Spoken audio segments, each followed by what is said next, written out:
Morning, students.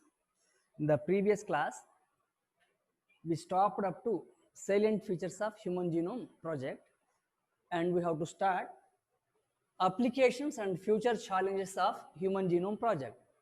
What are the applications and future challenges? With the knowledge obtained by the human genome sequencing, our scientists are able to discover various types of antibiotics in the form of antibodies to cure several diseases. Approximately 12,000 genetic defects are there, disorders or diseases, basically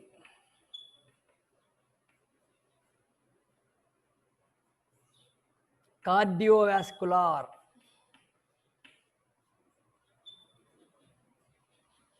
ailments,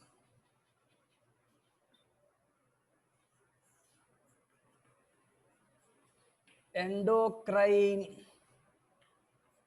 diseases or disorders or ailments, neurological,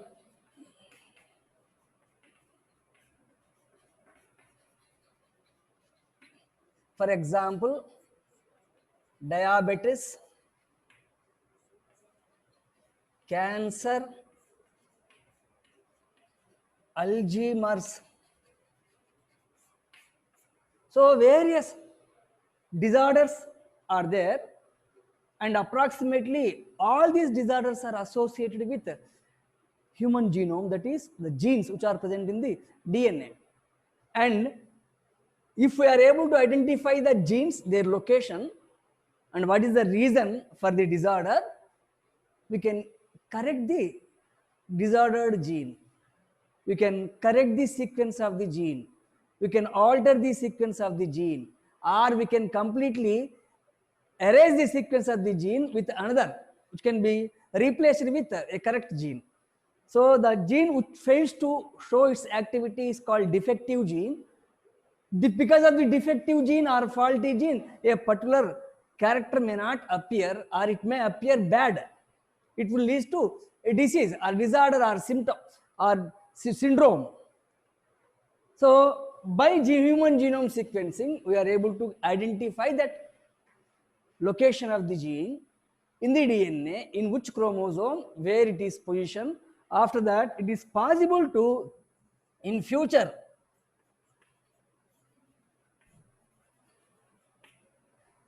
mapping of all the genes, even junk DNA or jumping genes, transposons. So it is possible with the help of human genome sequencing, we can locate the particular gene at a particular place in a particular chromosome. For example, these 23 pairs of chromosomes, 46 chromosomes, are 24 single chromosomes. In which chromosome, whether it is in 5th chromosome or 10th chromosome or 20th chromosome, either autosome or in sex chromosome X or Y, at a particular distance, at a particular number of sequences are considered as gene, and that gene, because of a change, maybe variation, mutation, it was modified, it fails to work properly, we can locate that. So single gene defects are there. Single gene defects leads to several disorders. Thousands of such disorders are there, thousands of genetic disorders can be identified and altered, and with the help of human genome sequencing, possible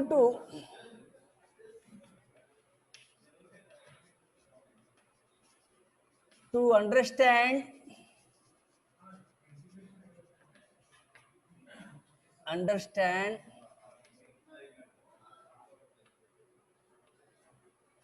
genes and protein, possible understand the interaction between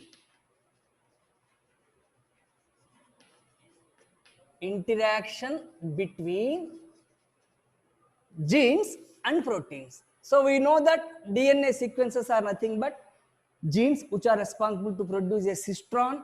That cistron is able to produce a character in the form of a enzyme or in the form of a protein or in the form of a structure. So that is called one gene is equal to one protein, or one gene is equal to one polypeptide chain. Now, when proteins are present, so many proteins is equal to a cell, so many cells is equal to tissue. So how tissues are formed?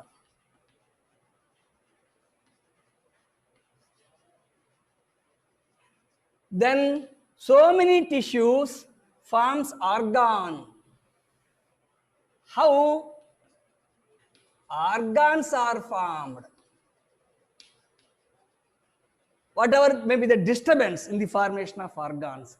Sometimes if tissues are formed uncontrolled, without a control, without a particular structural balance, with a imbalance, if tissues form without control,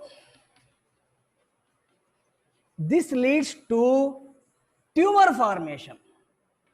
These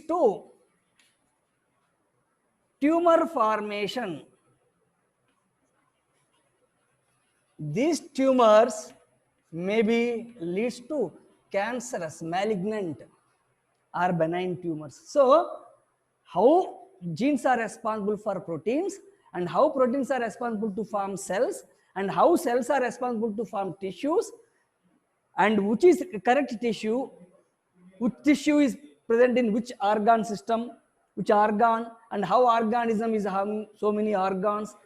So there are some differences. If any change occurs here, difference in the organs, having various structural disorders. So Human Genome Project is useful in identifying all these. For example, multiple alleles. In once upon a time, before Human Genome Project, scientists used to study one gene.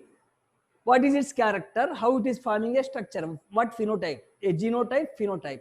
But here, so many genes are responsible for a character, or one gene is able to show so many characters, multiple allele.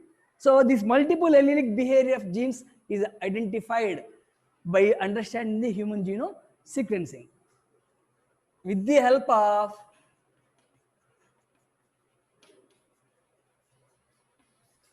knowledge gained by Human Genome Project, with the help of knowledge gained by Human Genome Project, it is possible to develop or prepare genetically modified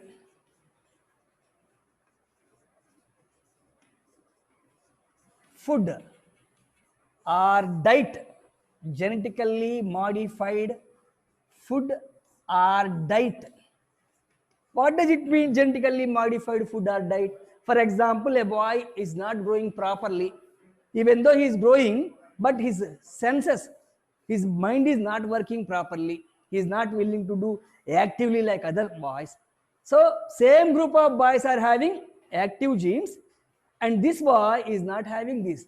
So to generate activity, to make him more energetic, some specialized foods are produced based upon his genes, which are not working properly. They are called genetically modified foods and genetically modified drugs for therapy. therapeutic use. Genetically engineered, genetically modified, based on the needs of the human. Based on the needs of human. For better life, better living, for healthier life and longer life, for healthier life, for longer life.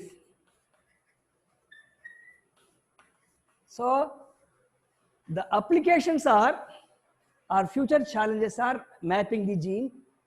If we map the genes, able to identify the gene defects, hundreds of disorders are there, we can cure them, and based upon needs of the human. A particular old man, he requires this type of drug. A particular middle-aged man, he requires this type of food.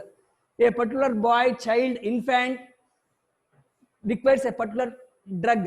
So we can prepare based upon the human genome sequences, the functions of the genes, functions of the proteins. So Human Genome Project, applications and future challenges. In the private sector and public sector also we can do. So many pharmaceutical companies, biotechnology institutes, private, and so many agricultural universities, biotechnological universities, they are developing various designer drugs. Designer drugs.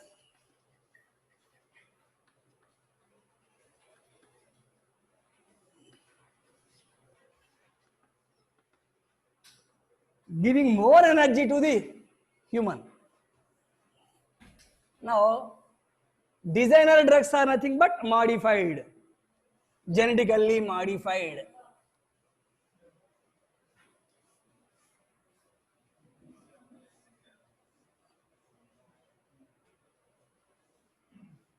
Now, we are going to enter into last topic of this unit, molecular base of inheritance, that is DNA fingerprinting.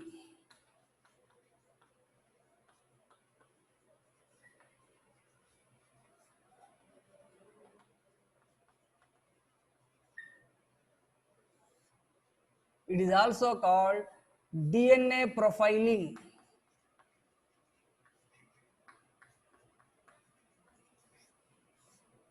It is also called DNA typing,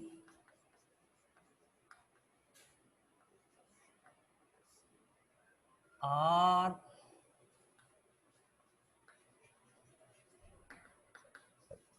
genetic fingerprinting.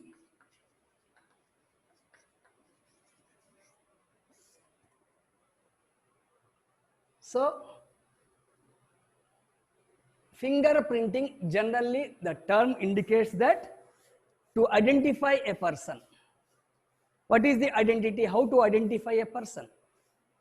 To identify a person, we use identity card, address proof, father's nationality, mother's nationality, or mobile number, or any photo, driving license, or passport.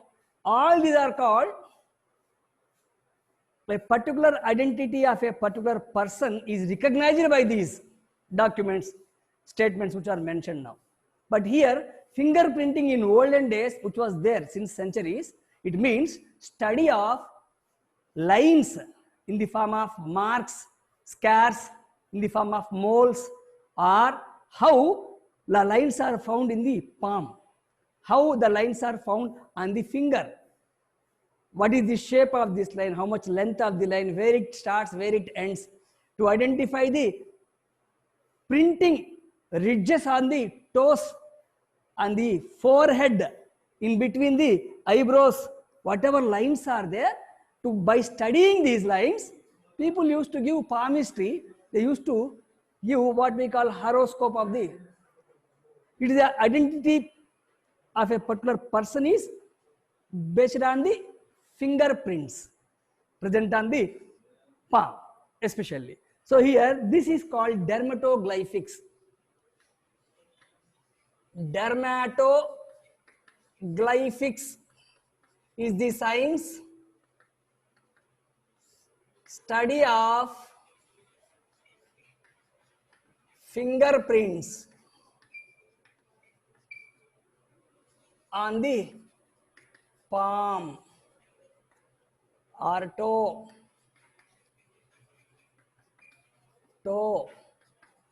forehead, etc. The science of understanding every human being is having his own fingerprints. So fingerprint is unique for every person. But my dear students, this advanced technologies, because of the advanced technologies and with the help of plastic surgeries, it is possible to change our fingerprints. As we have seen in most of the movies, a different style of stories they are presenting to escape from the crimes, to escape from the rapes or murder issues. They are going to change their fingerprints by plastic surgery.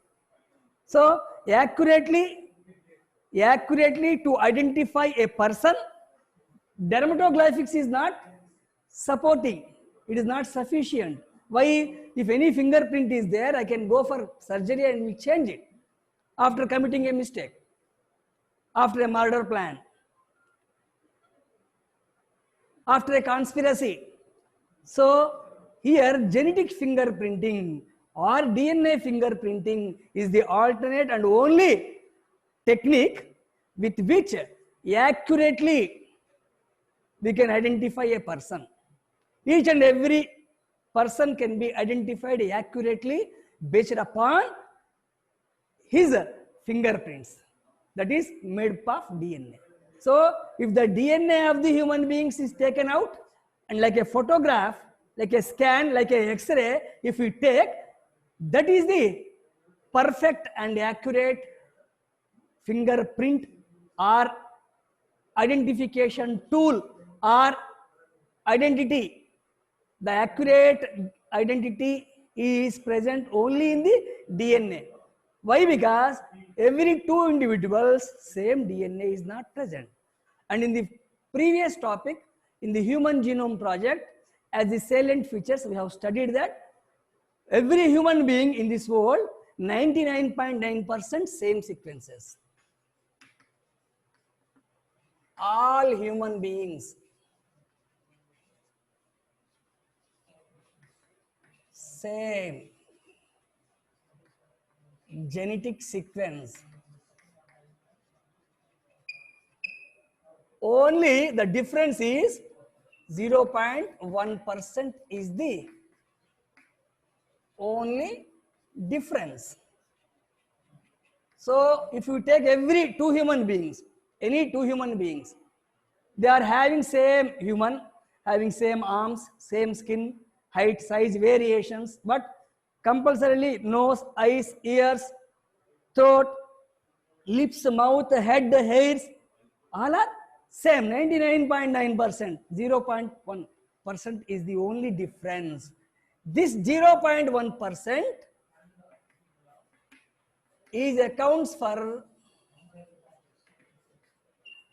if the genomic DNA is 3.3 into 10 to the power of 9 into 0.1 by 100. If you employ this, the total DNA human genome is 3.3 into 10 to the power of 9. The difference is 0.1. It is equal to 3 into 10 to the power of 6. So the differences in every two human beings is 3 into 10 to the power of 6. So with the help of DNA fingerprinting, we are going to identify what are these 3 into 10 to the power of 6 base differences in every human being.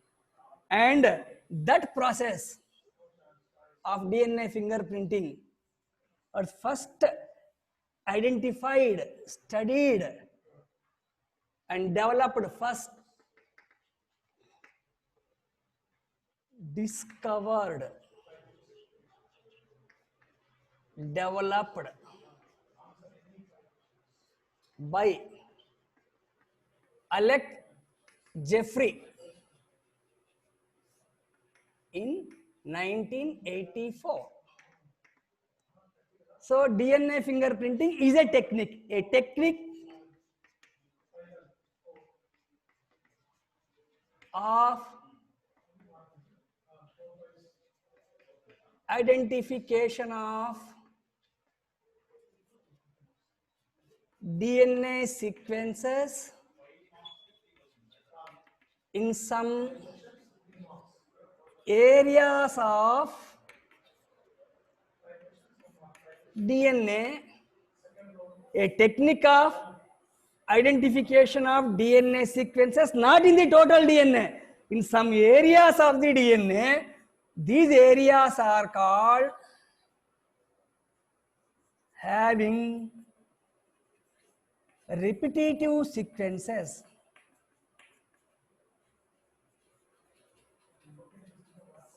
Or they are called repetitive DNA. So, in the Human Genome Project, they have given large bulk amount of human genome is having junk DNA or repetitive DNA. What is repetitive DNA? A particular sequence is repeated several times. A particular sequence is repeated several times. Repetitive DNA or junk DNA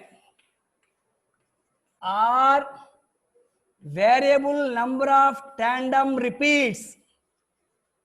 Variable number of tandem repeats, or they are also called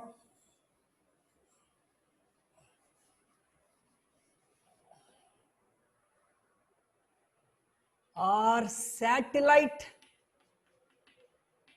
DNA. So listen, my dear students, total DNA of human being of one cell, if we remove by a process, and it is having so many exons and introns, so are present in the human DNA. And we have studied this, and to the best of our knowledge, exons are coding regions or coding sequences. They are responsible for structure or a function for the formation of a particular protein. Coding or expressed sequences which are considered as genes, various types of genes. On the other hand, introns are the areas in the DNA non-coding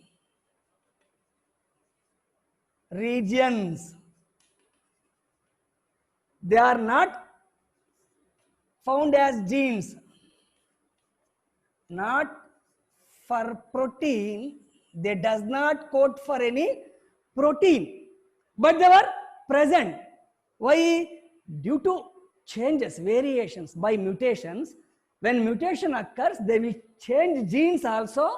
So characters will be changed, and mutations will change the non-coding regions also. These non-coding introns are called repeated sequences. These are called repetitive DNA sequences.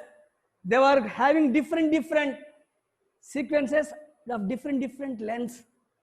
Repeated sequences, non-coding sequences, which is called repetitive DNA or junk DNA, or different lengths they are having. So they are called variable number of tandem repeats. We will see this. What is variable number of tandem repeats, or what is satellites? So the basis for DNA fingerprinting is every human being is having his own specific DNA sequences. It means in the introns, due to mutations, some changes occurs, and they were present in that human being. That is specific for every human being, and 100% DNA will be same only in monozygotic twins. So in monozygotic twins, 100% DNA is same, whereas in all other human beings, every two human beings, even though the four brothers or sisters of the same family, which were born to the same father and mother, if four children are there, all are not alike. What it is? Because they consist of 50% of genes from the mother, 50% of genes from the father, and also due to mutations occurs in their body, these repetitive sequences are changed, and every human being is having his own specific sequence which is unique for that. And in DNA fingerprinting, we are going to study about those specific sequences and what are the changes in those specific sequences of every human being. We are going to take them as a photograph, like a small logo, like a small chip where the DNA sequences of that particular human being is, and it is the accurate identity of a person.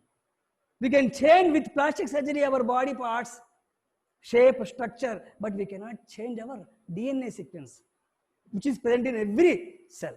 So the change is called polymorphism. The change at genetic level is called polymorphism. This change is because of mutations. This change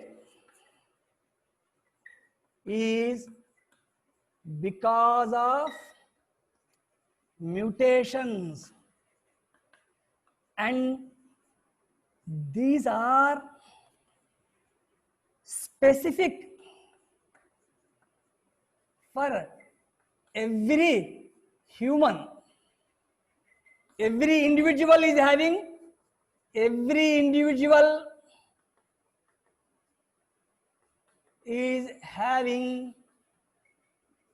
a unique DNA sequence.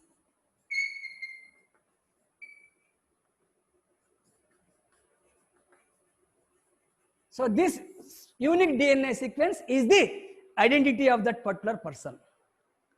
No two individuals will have the same DNA sequences except monozygotic twins. So the twins which are formed from a single zygote, the DNA sequences, whatever is present, all are exactly alike.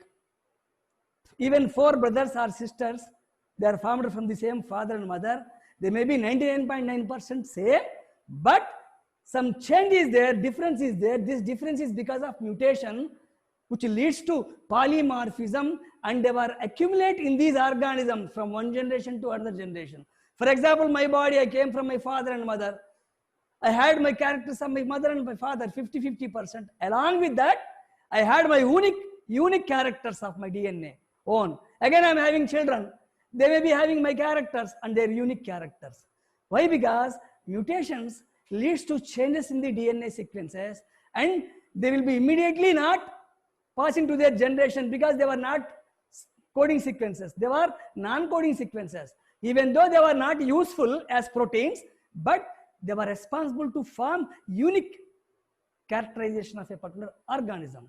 Every human being is having their own DNA sequences. And in the DNA fingerprinting or DNA typing or DNA profiling, we are going to take that snapshot of the DNA, how this human being is. And it is the correct, accurate identity of every person. Now, here, because of these changes, every individual having a unique DNA, and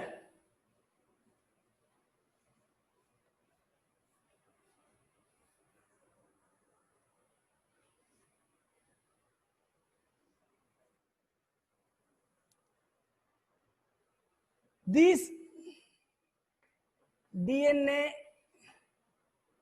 can be separated from the bulk DNA. So the total DNA present in a cell of an organism is called bulk DNA. I have given this. These DNA means repeated sequences can be separated from the bulk DNA by density gradient centrifugation. During density gradient centrifugation, based upon the density when we are going to separate, large peak are formed by bulk DNA, small peaks are formed by these repetitive DNA, which are called satellite DNAs. So repetitive DNA sequences form small peaks, whereas bulk DNA form large peak at the time of separation.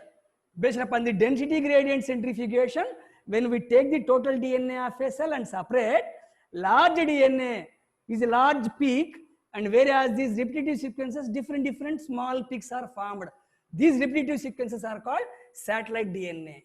Now, our scientist Alex Jeffrey able to identify what are these satellite DNAs.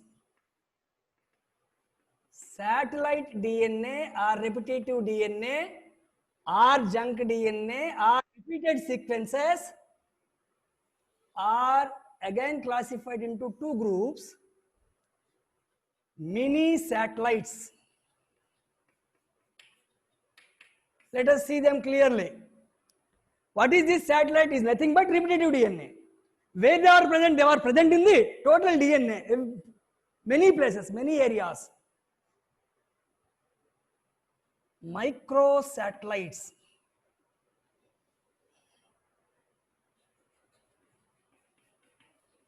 So again, satellite DNAs are classified into mini satellites and microsatellites based on first one, composition means, for example, if a segment is there, DNA where AT,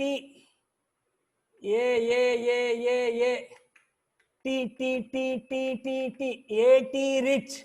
So this is a DNA segment having 80 base pairs are present. Or this is a DNA sequence having GC. So it is having GC base pairs are present. So based upon the base composition, fragments are identified. Second, based on length of the segment, there is a chance of possibility of asking this question. In the textbook they have given, NCERT book, based upon the composition, based upon the length of the segment. What is meant by length of the segments are, for example, this is a DNA fragment which is having 10 to 100 base pairs, maybe 20 or 30 or 40 or 50 or 60, 70. So the difference in length of the 50 base pairs different, 60, 70 based upon the length, and based upon the repeated units. How many times a particular, for example, to understand CCAA, this is a sequence in the DNA. It is repeated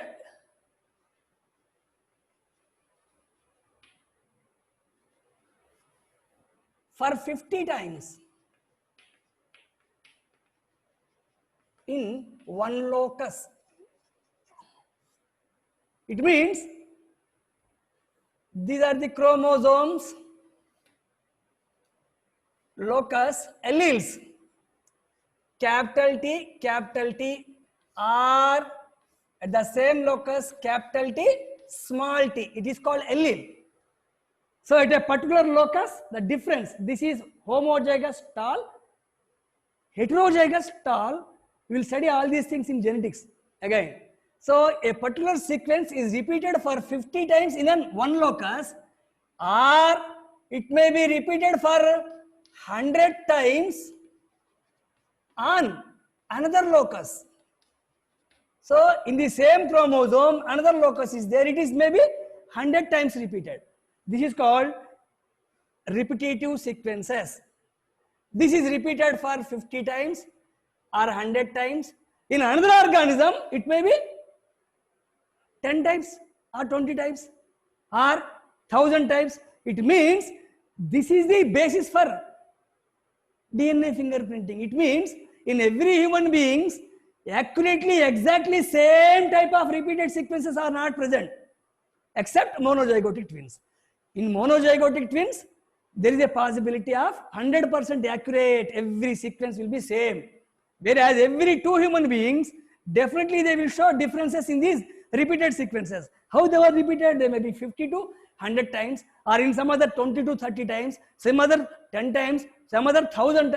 So various repeated sequences are present. So based upon the repeating units, like this, it may be 4 to 40 times in a DNA molecule, one piece. Here, CCAA, GGTT. Here also it is repeated. Here also it is repeated. Here also it is repeated.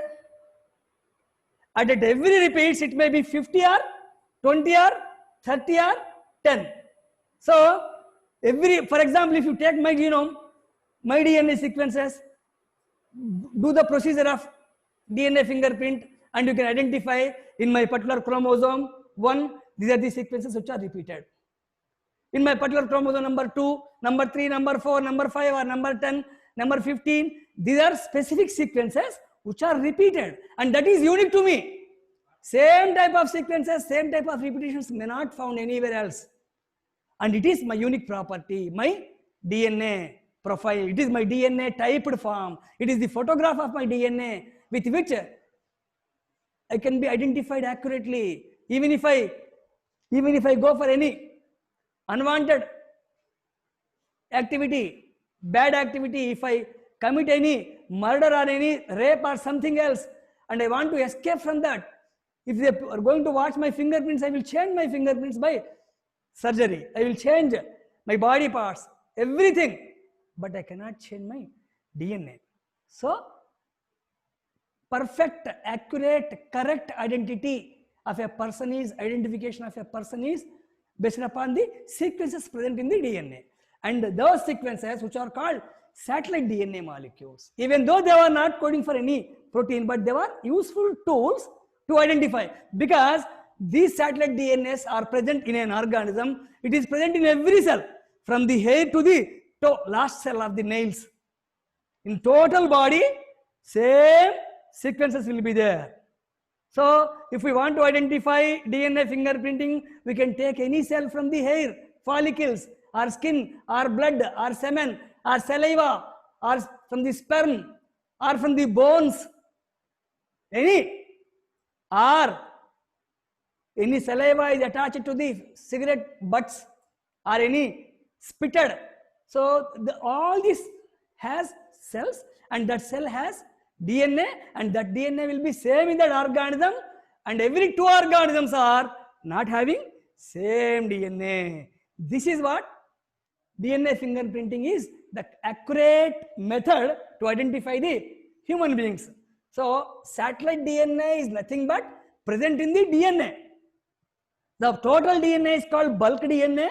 When we are going to separate the DNA by a process called density gradient centrifugation, we are separating bulk DNA at one place in a large peak, smaller DNA or repetitive DNA. These smaller repetitive DNAs are called satellites, and satellites are again two types. Mini satellites. What are mini satellites? What are micro satellites? Let us see.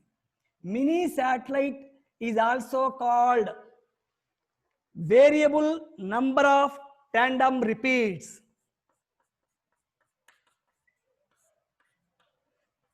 Variable number of tandem repeats. What is this variable number of tandem repeats means? It consists of 10 to 100 bases, which are a segment of DNA having repeated sequences, which are repeated 4 to 40 times in the DNA molecule. That's why they were called tandem repeats. Variable number, maybe 10 or 20 or 30 or 40 or 50 or 60 or 100, 10 to 100 bases, repeated 4 to 40 times in that particular DNA, which are called tandem repeats. They were repeated and they does not code for, but they shows high degree of polymorphism. High degree of polymorphism. Here polymorphism means, polymorphism is at genetic level, a change in the genetic constitution of the organism. It means point mutation, either deletion or addition, insertion, inversions, translocations, duplications, substitutions, so many are there, which results in the change, variability. So if a variability occurs more than 0.01%, it is called high degree of polymorphism, change. Sequences will be changed. These sequences, they will show changes in the repeating units. For example, CCEAA is repeated, I have shown. So many times, how many times? Maybe large 10 base pairs to 20 or 30 or 40 or 50, which are called mini satellites. The least number is 10 to maximum. Microsatellites, which are called short tandem repeats. Short tandem repeats, which are having 1 to 6 base pairs length. So, for example, CCC, GGG. A sequence which is repeated, CCC, GGG. 6 base pairs are 1, 2, 3, 4, 5, 6. 1 to 6 base pairs. And they were repeated in the DNA here also, here also, here also, here also. How many times? Number of times. That is unique to every human being. And every 2 human beings, definitely they will not show same. Definitely there will be change. What is that change? In the sequences of these repeated sequences. And these VNTRs are mini satellites, microsatellites. They does not code for any protein, but they will show polymorphism or change, and that change is immediately not passed to the generation. It means they are not genes to produce any character, but they were accumulated in the body of that organism as a change. Again, with this organism is giving birth to another organism, children, they will be having these, and again in that organism during their growth, again another changes, they were specific. So we can identify who is the father of a particular child by understanding the sequences. For example, if any dispute is there, paternity dispute. Paternity means, for example, a child was there born and the suspect was main father. Who is the main father? Who is duplicate father? If any 2 people wants to identify it is my child and my child, dispute will start. So identification of that particular child by opening its DNA and taking the DNA fingerprint and comparing the DNA fingerprint of the child with the father 1 and father 2. Exactly 50% of the DNA sequences will be carried by the son, fathers, 50% mothers. So if any dispute happens, to identify accurate biological father, DNA fingerprinting is the best tool, and it is used for forensic studies. Let us see this. Mini satellites are VNTRs, microsatellites are short. The difference is the minimum number is 6, maximum number is. So the minimum number is 10. A mini satellite is identified by minimum starting is 10 base pairs to variable number, whereas a microsatellite is starting from first to 6 base pairs length generally. And our Alex Jeffrey, he observed that these tandem repeats are specific DNA sequences present in the DNA of every human being. For example, here,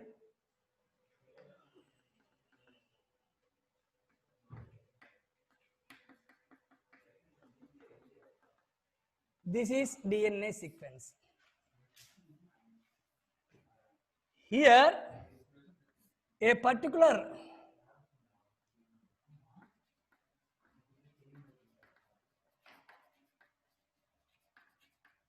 CCAA, for information, CCAA, CCAA. So how many repeats are there? 4 repeats I have given. 1, 2, 3, 4. Opposite here, GG, TT, GG, TT, GG, TT, GG, TT. Here they were having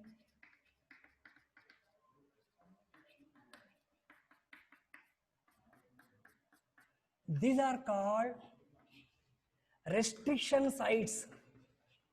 Restriction site. Restriction site. This is DNA molecule. A DNA molecule is having so many repeated DNA sequences, repetitive DNA sequences, or variable number of tandem repeats, or maybe microsatellites or mini satellites. They were flanked by 2 areas here before and after. These are called restriction sites. What is meant by restriction sites, my dear students? Restriction site is that area at which a particular enzyme will go and cut the DNA. This is the sequence restriction site, are the sequences of DNA which are specific for a specific enzyme.